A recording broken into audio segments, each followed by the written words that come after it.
आज मैं आपको एक राज बताने जा रहा हूं राम कथा का। राज ये है, क्या आप जानते हैं राजा दशरथ के कितनी संतान थी? बताइए चश्मे वाली मैया, आप बताओ राजा दशरथ के कितनी संतान थी? नहीं पता? 4, बस हो गया ज्ञान पूरा। इधर वाले बताओ 5 है।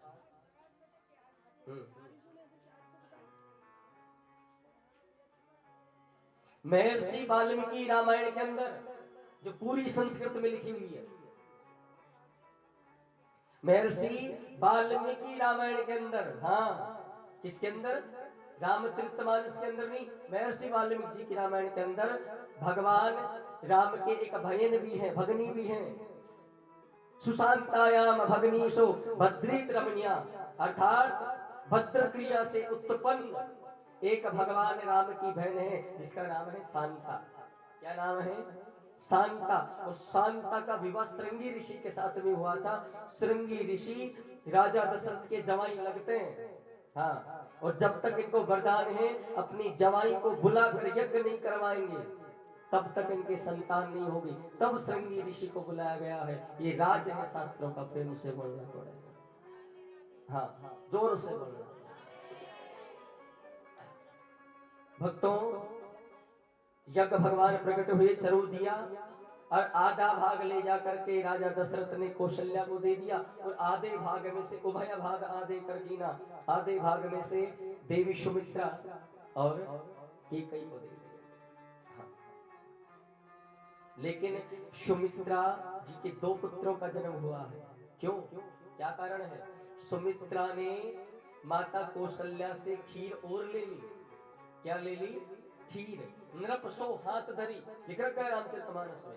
आकर के कंधे पे हाथ रखा, कौशल्या समझ गई कि ये और लेना चाहती है, इसलिए अपने भाग में से दे दिया आधा। इसलिए भगवान राम जी का जन्म हुआ है वो माता कौशल्या की हुआ है। भरत नंदन कैकेयी जी के भरत जी का जन्म हुआ है और शत्रुघ्न और लक्ष्मण जी का जन्म माता सुमित्रा के हुआ है। हाँ, क्या आप जानते हैं भगवान क्यों अवतार लेते हैं?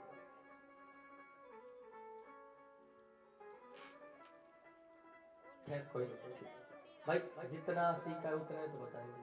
हाँ। फिर भी लोगों में अकड़ बहुत तगड़ी भरी है यहाँ पर, मन देखा जा के घेने नहीं जानते, के घेने शास्त्रों के बारे में। भागवत की तो छोड़ो, भागवत तो बहुत बड़ा ग्रंथ है। अभी तो खुद के बारे में नहीं जानते, के खे घेने। सही पूछो तो पूछ लो तो खुद के बारे में, और छुप कर और बैठे हैं बेचारे। महाराज जी हमें पहले से ज्ञानी है, क्या सुनेंगे तुम्हारी कथा? 150। हमें खुद के अंदर ज्ञान है भाई, हम क्यों सुने तुम्हारे बकवास? हमें फुर्सत ही नहीं है। एक बात आज मेरी नोट कर लेना, शास्त्र की बात है, मैं किसी को टॉर्चर नहीं कर रहा हूं, किसी को पर उंगली नहीं उठा रहा हूं। हाँ, जो व्यक्ति ये सोच रखा है कि मेरे पास गाड़ी है, बंगला है, पैसे हैं, बीबी है, बच्चे हैं, सुख है, सब कुछ है, मैं मंदिर जाके क्या करूं, कथा में जाकर पंडित जी की बकवास क्यों सुनूंगा? तो वो आज मेरी बात ध्यान से नोट कर ले। जो उसके पास इस समय प्रेजेंट है, फिर भी वो सोच रहा है कि मेरे पास सब कुछ है, मैं क्या करूंगा कथा पंडाल में जाकर के, क्या करूंगा मंदिर में जाकर के, क्या करूंगा संतों से मिल करके, क्या करूंगा अच्छी संगति में जाकर के। तो वो व्यक्ति के पास इस समय है वो पूर्व जन्म का है। कब का है? पूर्व जन्म का।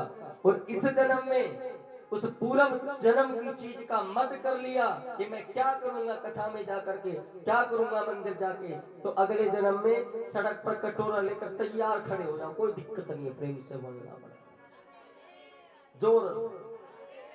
हाँ, खाटू श्याम जी के मंदिर के सामने कहते लग जाता है बाबा, अच्छी बात है, रियल में है। परंतु वहां पे जो भिखारी होते हैं ना, वो द्वार पे ही खड़े रहते, अंदर नहीं जाते। प्रेम से बोलना पड़ेगा, जोर से बोलना, ऐसे ही थोड़ा और जोर से। इसलिए त्यागस्तु मूलम प्रतिपाद्यार्थे, अपने आप को शरणागति में अपनाओ। मैं चाहता हूं 2-4 दिन का जितना ज्ञान बचा है मैं बांटूं आप लोगों के अंदर। राजा दशरथ के यहाँ भगवान का जन्म क्यों होता? सुनिए, 4 चीजों के लिए भगवान का जन्म होता है। आज मेरी चीज को नोट कर लेना अच्छे से। कितनी चीजों के लिए? वैसे गीता में लिखा यदा यदा यदा हि धर्मस्य ग्लानिर्भवति भारत अभ्युत्थानं धर्मस्य तदात्मानं सृजाम्यहं परित्राणाय साधूनां विनाशाय च दुष्कृतां धर्म संस्थापनार्थाय संभवामि युगे युगे तद्रमन्या अर्जुन भवितानो जन्मः। मैं जब जब जन्म लेता हूँ, अब रामायण में भी लिखा है जब जब हो ये धर्म की हानि बाढ़ई असुर अधम अभिमानी। लेकिन ये कारण नहीं है भगवान के जन्म का।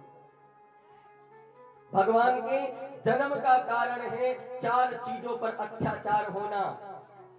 विप्रधेनु सुर संतहित, श्री राम कथा के अंदर बाल कांड में राम जी के जन्म पर लिखा है भगवान जन्म क्यों लेते हैं, सुन लीजिए। विप्र ब्राह्मण, विप्र धेनु, धेनु का अर्थ होता है गाय, सुर का अर्थ होता है देवता, संत। 4 चीजों पर अगर तुम अत्याचार कर रहे हो, विप्र, ब्राह्मण, धेनु, गाय, सुर, देवता, संत, इन 4 चीजों पर अगर तुम्हारा मन नहीं है, इन 4 चीजों का तुम आदर नहीं कर रहे हो, इन 4 चीजों पे अत्याचार हो रहा है, तो समझ लीजिए ठाकुर जी आ गए अवतार लेकर प्रेम से जोर से। ये मेन रीजन है। हाँ, भगवान राम का जन्म हुआ और जन्म उत्सव बड़ी भाव से मनाया गया। हाँ, और भगवान राम बड़े हुए और विश्वामित्र जी के साथ जनकपुरी में जाते हैं। जनकपुरी कहाँ जाते हैं? जनकपुरी। जनकपुरी में सीता स्वयंवर है। क्या है? सीता स्वयंवर। अच्छा ये बताओ सीता जी के पिता का नाम क्या था? गलत।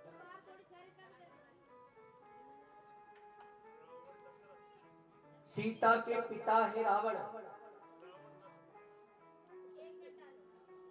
हाँ, माता जानकी सीता जी के 9 तो पिता है और 3 माताएं हैं। कितने पिता हैं? 9 और 3 माताएं हैं। हाँ, क्योंकि रावण सप्तऋषियों का रक्त निकालकर दंडक वन से उस घड़े में भर करके और ला करके मंदोदरी के कक्ष में रख दिया। उस समय मंदोदरी गर्भवती थी। मंदोदरी आदिक शुक्राणी गर्भवती थी। अब गर्भवती थी तो मंदोदरी ने कहा, हे नाथ, मैंने सुना है जब आप गर्जनाएं करते हो तो माताओं का गर्भ नष्ट हो जाता है। उन्होंने कहा ये बात सत्य है तो करके दिखाओ ना। रावण ने जो ही गर्जना की, जो मंदोदरी का गर्भ था उस घड़े में जाकर गिर गया। उसी घड़े को ले जाकर रावण ने मिथिला नगरी में दबाया, जनकपुरी में दबाया, और उसी घड़े में से माता जानकी का जन्म हुआ। तो 9 पिता कैसे हो गए? सप्तऋषि। भाई संतान को किससे सींचा जाता है? खून से, लहू से।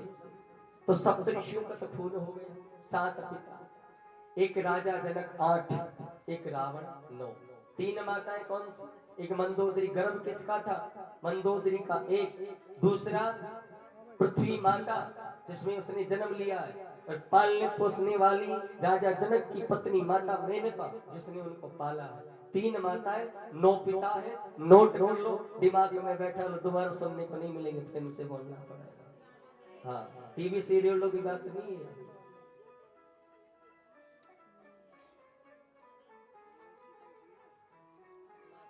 यहाँ पर भगवान राम गए हैं और विश्वामित्र जी के साथ भंजब भव चापा भगवान राम ने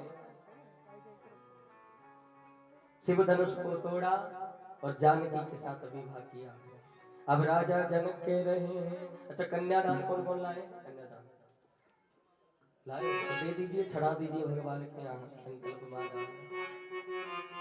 कन्यादान तो सभी को ब्याह होने जा रहा है। हाँ, राजा जनक कह रहे हैं उठो, हाँ उठो, अरे तुम उठो सिया श्रृंगार करो,